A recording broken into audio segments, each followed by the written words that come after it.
හරි. අපි ත්‍රිකෝණමිතික අනුපාත ගැන සරලව පොඩ්ඩක් කතා කරමු. දැන් මේ තියෙන්නේ ඍජුකෝණී ත්‍රිකෝණය.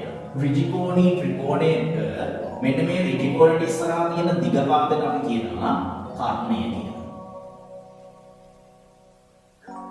ඍජුකෝණයට ඉස්සරහා තියෙන දිග පාදක අපි කියනවා කර්ණය කියලා.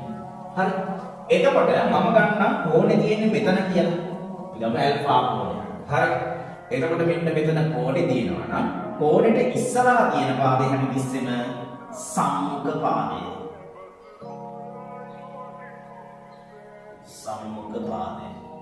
කෝණේ ගෑවිලා තියෙන මෙන්න මේ පාදයට අපි කියනවා බද්ධ පාදය. කෝණේ ඉස්සරහා තියෙන සම්මුඛ පාදය මේක මොකද්ද කෝණේ ගෑවිලා තියෙන එක බද්ධ පාදය. ඍජු කෝණෙට ඉස්සරහා තියෙන දිග පාදය හැමතිස්සෙම කර්ණය ඒක වෙනස් වෙන්නේ නේ. එතකොට මේ දෙක වෙනස් වෙනවා. මේ දෙක වෙනස් වෙන්නේ කොහොමද? මේ දෙක වෙනස් වෙන්නේ කෝණ පිහිටන ස්ථානය අනුව. දැන් කෝණේ දීලා තිබ්බොත් මෙතන θ කියලා කෝණයක් දීලා තිබ්බොත් මේකට අදාළ සම්මුඛ පාදය තමයි මේක. බද්ධ පාදය තමයි මේක. එතකොට අපි ත්‍රිකෝණමිතික අනුපාත ලියන්න පාවිච්චි කරනවා sin cos tan කියන. sin cos අපි මේක මතක තියාගන්න අපි කියනවා සක sin බක cos සක tan. සක sin බක cos සක tan.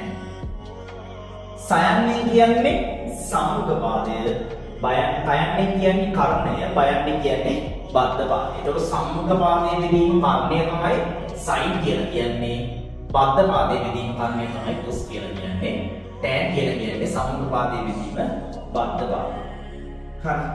ඊළඟට අපි මේකේ මෙන්න මේ ඇල්ෆා කෝණයට ලියලා බලමු. sin alpha.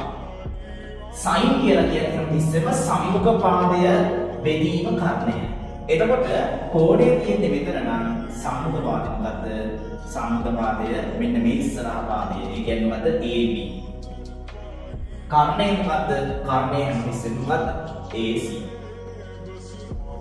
හරි. ඒ විදිහට අපි cos alpha කියලා බලමු. cos alpha. cos කියන්නේ මොකද්ද? බද්ධ පාදයේ බෙදීම කර්ණය. බද්ධ පාදය කියන්නේ BC, කර්ණය කියන්නේ AC. BC බෙදීම AC. tan alpha. tan කියලා කියන්නේ සම්මුඛ පාදයේ බෙදීම බද්ධ පාදය. ඒතකොට සම්මුඛ පාදය මොකද්ද මේකේ? alpha AB බද්ධ පාදය BC. AB බෙදීම